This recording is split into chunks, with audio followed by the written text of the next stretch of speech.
Sou Elizabeth Dutra e começa agora mais um Visão em Poder aqui na Record News. E é Natal. Eu e minha equipe desejamos a todo o Brasil muita saúde, muita paz. Que neste novo ciclo que se inicia, o nosso Brasil venha se resplandecer de alegria, de paz, de tudo que é maravilhoso. E hoje eu tenho uma convidada muito especial. Ela trabalha com um produto que tipifica o Natal, o panetone. E ela manteve a tradição de seu pai, Armando Popa, que veio para o Brasil na década de 50 e trouxe a receita do panetone, que contagiou o nosso país com essa delícia. Eu falo agora com a empresária italiana Giovanna Popa, a proprietária da confeitaria Cristallo.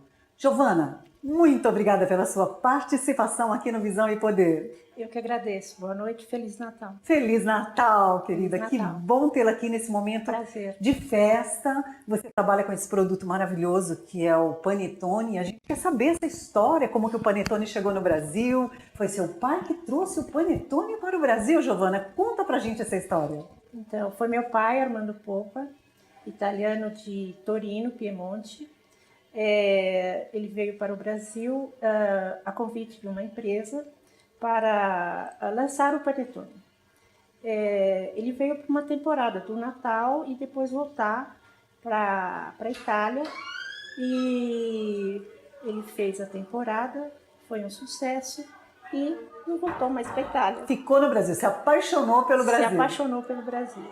Que coisa maravilhosa. Então conte mais um pouquinho, porque tem um detalhe também dessa história, que seu pai começou a trabalhar aos 11 anos em Torino e foi trabalhar numa confeitaria. Enquanto as crianças brincavam, seu pai trabalhava. Conta um pouco dessa experiência do seu pai. Meu pai ficou órfão muito cedo. Tinha duas irmãs gêmeas e as irmãs gêmeas foram para um colégio interno e meu avô, um bom vivant, né, deixou um pouco meu pai para lá, né, casou novamente, e meu pai com 11 anos, por força das circunstâncias, meu avô colocou para trabalhar numa confeitaria.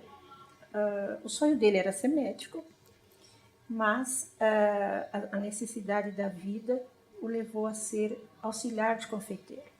Ele começou como aprendiz de confeiteiro e passou por algumas confeitarias, até que quando ele chegou realmente a ser confeiteiro, ele trabalhava na confeitaria Ferreiro, que deu origem ao que é a Ferreiro hoje, né? Ferreiro nasceu como uma pequena confeitaria. E seu pai trabalhou na Ferreiro na Itália? Em Torino? Trabalhou com o Ferreiro mesmo. Com o Ferreiro? O Ferreiro mesmo. Que o filho dele depois se tornou esse empresário que tornou a Ferreiro essa potência mundial, né? Neste momento ele foi convidado para vir para o Brasil, para ser o técnico de lançamento do panetone de uma grande marca brasileira, né? Diria que é a primeira marca brasileira de panetone. Ele veio lançar o panetone, fez a temporada do panetone e ia voltar para a Itália, mas se apaixonou pelo Brasil e aqui ficou. Ele iria voltar e não voltou. Por quê, Giovanna? Porque ele foi convidado por outro empresário do mesmo segmento para permanecer no Brasil. E ele permaneceu. E em seguida, ele abriu com outros 2 sócios uma das primeiras confeitarias de São Paulo, chamada Ital Doce, na Avenida Brigadeiro Luiz Antônio, que foi um enorme sucesso. Mas a sociedade não prosperou. E algum tempo depois, ele abriu a Cristallo, em 1953. Hoje, a Cristallo está completando, no mês que passou, em novembro, completou 63 anos. Uma história forte, uma história linda. E conquistar o mercado mesmo, porque todo mundo é apaixonado por Cristallo. Muito trabalho, muita dedicação e principalmente muito amor, muita qualidade. A gente trabalha até hoje a qualidade. A gente abre mão até de outras coisas, de ser mais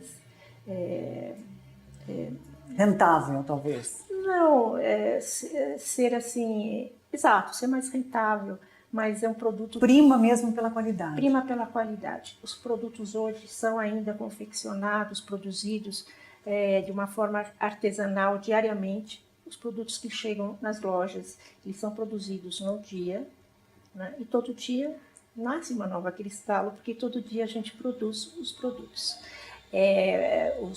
A parte fresca, né? Os doces, bolos, enfim, toda essa parte que precisa ser produzida todo dia.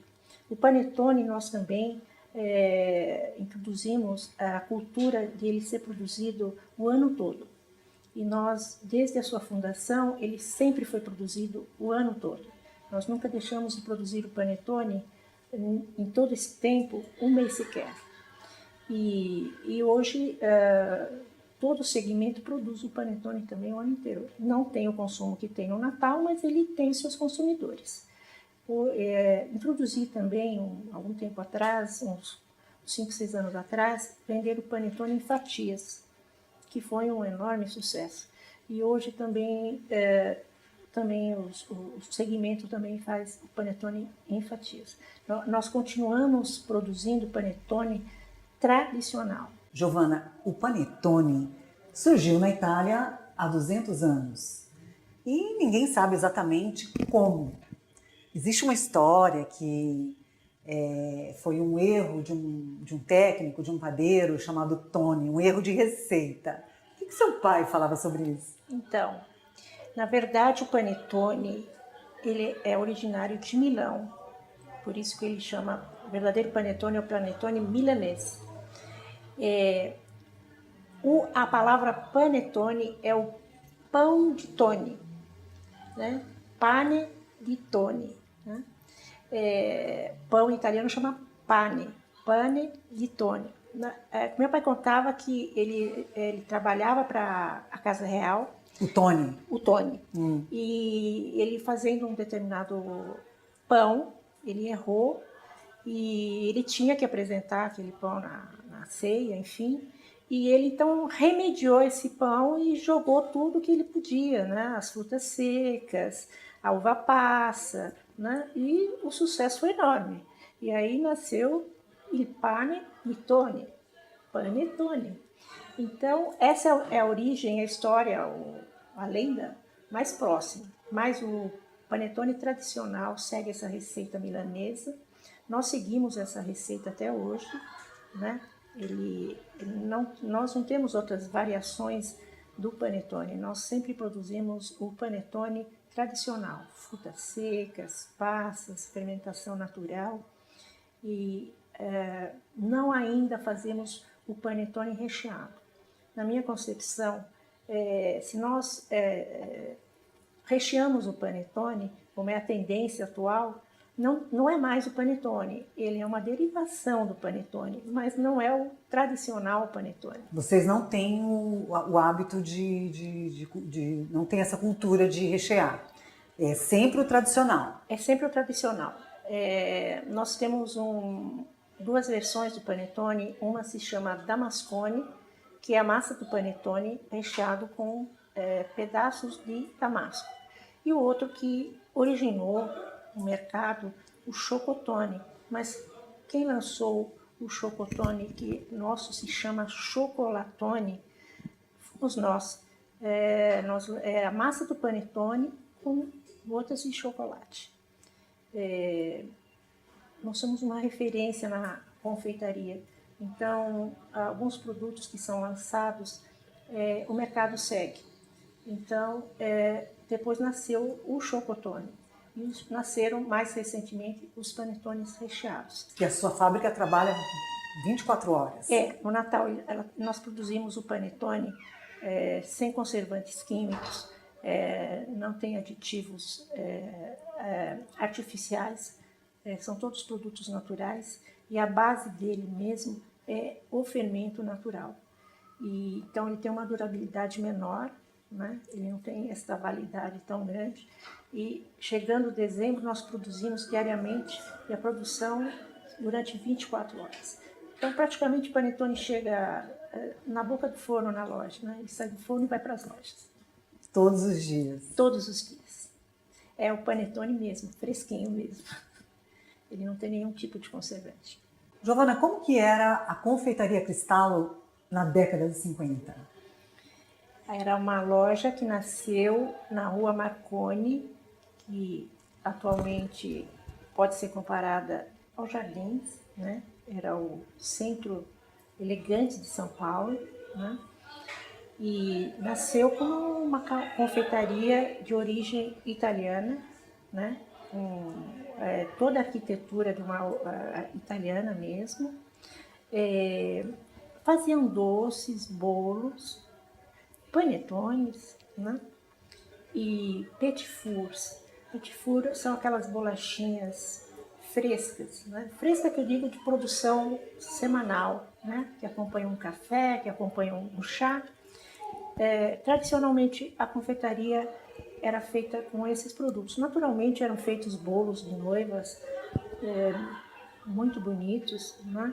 Meu pai era realmente um artista na arte da confeitaria, então produzia verdadeiras artes de confeitaria. Bolos muito verdadeiramente artísticos, pareciam todos rendados, né? Rosas de caramelo que quase não se distinguia da mais fina porcelana, tal a igualdade, né? Então a confeitaria na época ela só apresentava realmente produtos de confeitaria, né? Produtos de excelência. Só doces, um mix bastante grande de doces, né? Bolos, né? E repito, sempre da região norte da Itália, que é uma região que é muito próxima da França, da Suíça, da Áustria, então segue essa escola, né? Doces muito refinados, não muito acentuadamente doces, né? Os bolos também, né? E alguns bombons e petit fours, né? Que são esses biscoitos, né? Que hoje em dia servimos com café, com chá, não industrializados, também artesanais, com sabores naturais, amêndoas, avelãs, então sabores acentuados de matéria-prima genuína. E essa era a confeitaria daquele momento, daquela época. E foi um enorme sucesso, né? Quando a Cristallo abriu, ela se tornou um sucesso imediato, né? Principalmente na época do Natal. O panetone ele era produzido na cozinha que estava atrás da loja, né? Então saía do forno e ia para frente da loja e se formavam filas imensas, enormes, tal a procura do produto. Giovana, o que você acha desse momento da economia brasileira? Digamos que, como empresária, com muitos anos na estrada, eu classifico como o pior momento que já tivemos no Brasil, né? Um momento muito difícil, difícil para todos, né? Para o empresário, para os funcionários, né? Muito desemprego e muita retração de mercado, né? Uma coisa que eu diria que eu nunca tinha visto antes. Giovana, um momento para os nossos comerciais. E você, telespectador, hoje é Natal. Nós estamos aqui com uma entrevista muito especial com a empresária italiana Giovanna Poppa. Foi o pai dela, Armando Poppa, que trouxe a receita do panetone para o Brasil. Daqui a pouco a gente volta.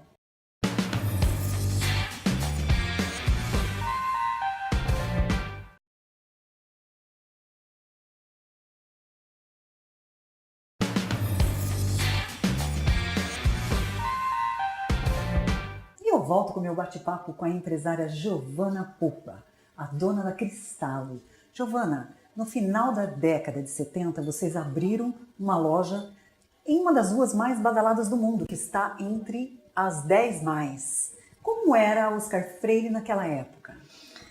Então, eu vou te contar um pouco a história de Oscar Freire, que também é muito interessante. quando nós fomos para... Meu irmão foi procurar uma loja fora do centro, naquela época de São Paulo, ele foi para os Jardins. Na verdade, a Rua da Moda era a Rua Augusta. E ele percebeu que na Rua Augusta não havia mais lojas. Então, ele começou a ver as paralelas. Ele estudou muito o fluxo do trânsito que levasse na Rua Augusta. E ele achou Oscar Freire. Quando nós fomos para lá, na verdade, a loja que hoje é da Oscar Freire, da Cristalo, era uma casa. E a rua toda era de casas, não era comercial. Né? Para falar a verdade, tinha uma tinturaria muito antiga, mas muito antiga. Tinha, inclusive, pequenos comércios, mas assim, muito tímidos. Né? E havia também imagina só, um açougueiro na época. Né? E os outros quarteirões não tinha comércio nenhum. Né?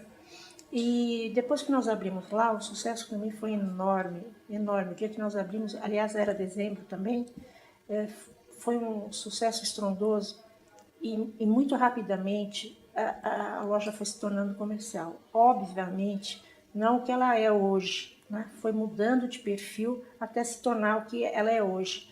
Mas eu não tenho medo em afirmar que nós fomos um dos pioneiros em chegar lá com uma marca, né?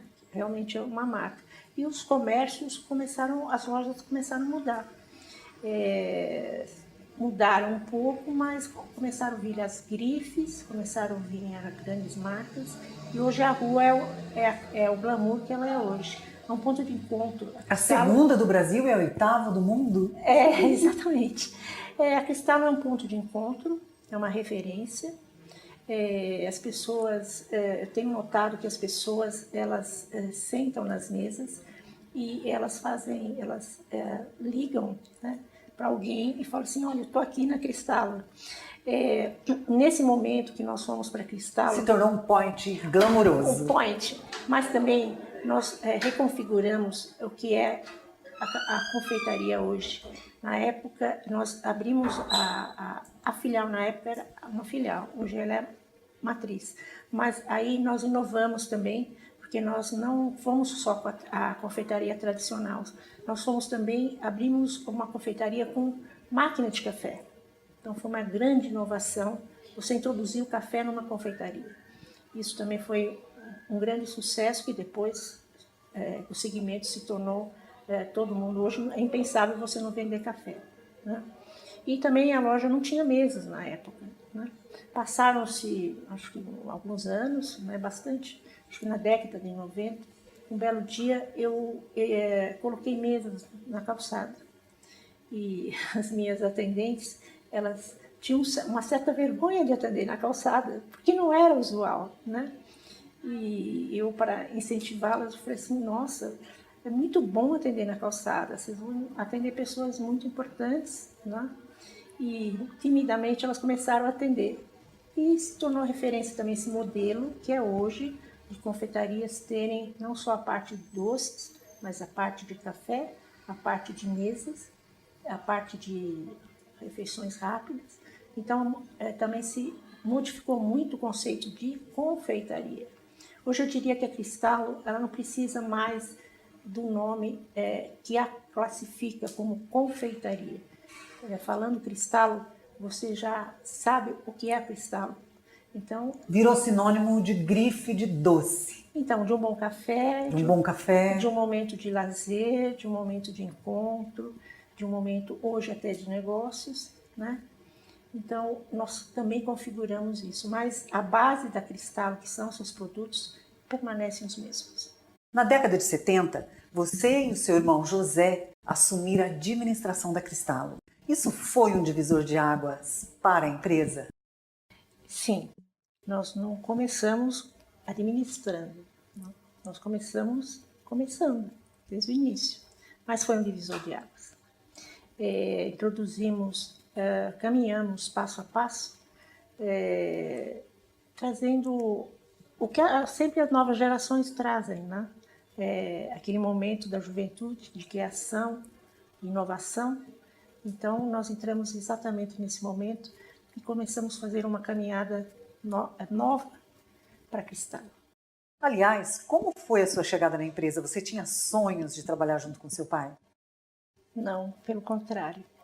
Eu estava me formando em letras, minha vida seria acadêmica e naquele momento o Brasil também estava passando um momento também diferenciado na política e os caminhos não se desenhavam muito prósperos, né, para a nova geração que estava chegando.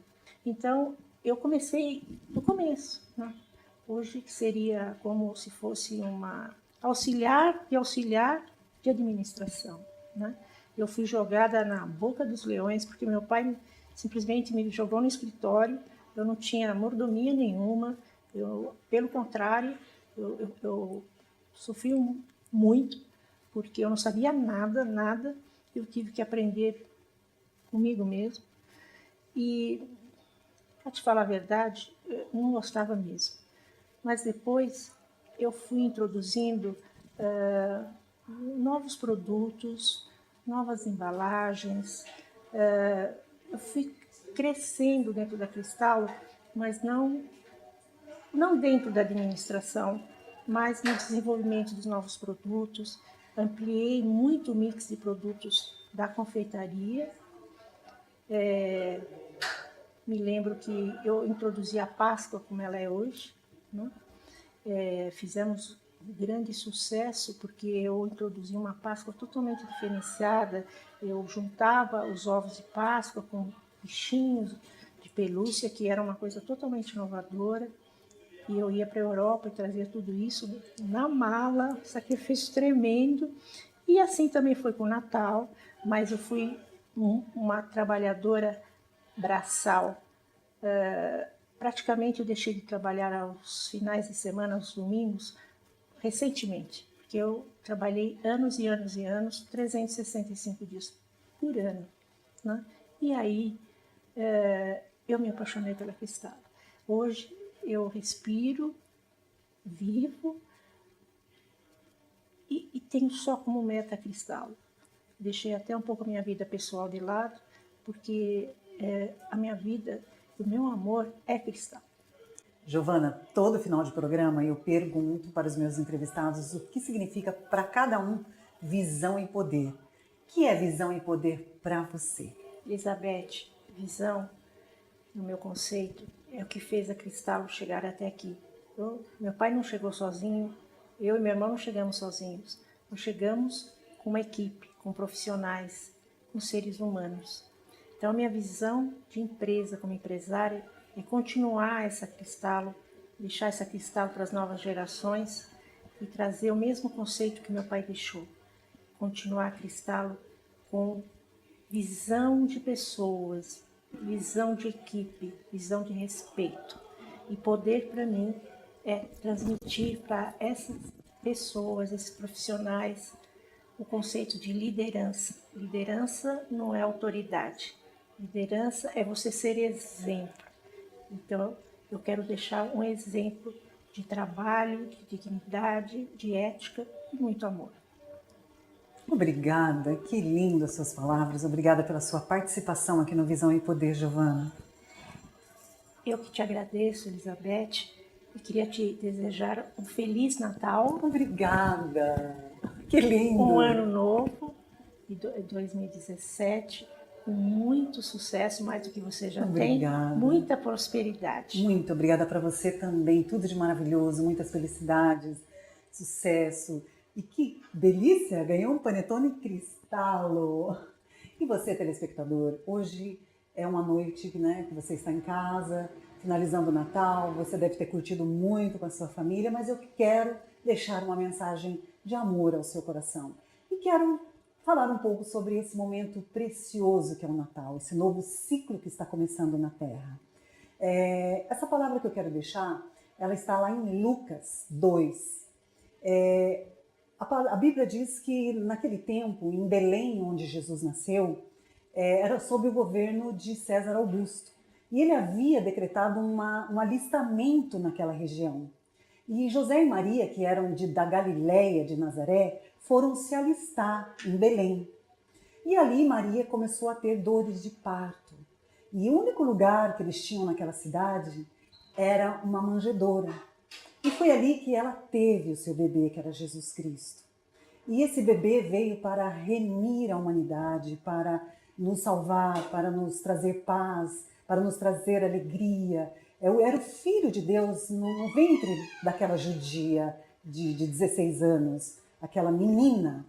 Então isso tipifica algo muito maravilhoso do Natal, porque o que isso que pode tipificar uma manjedoura, né? Um Filho de Deus nascendo numa manjedoura. É a humildade que a gente tem que ter nos nossos corações para enfrentar o nosso dia a dia. Se você errou, sabe, reconheça os seus erros, comece uma nova vida, comece uma nova etapa.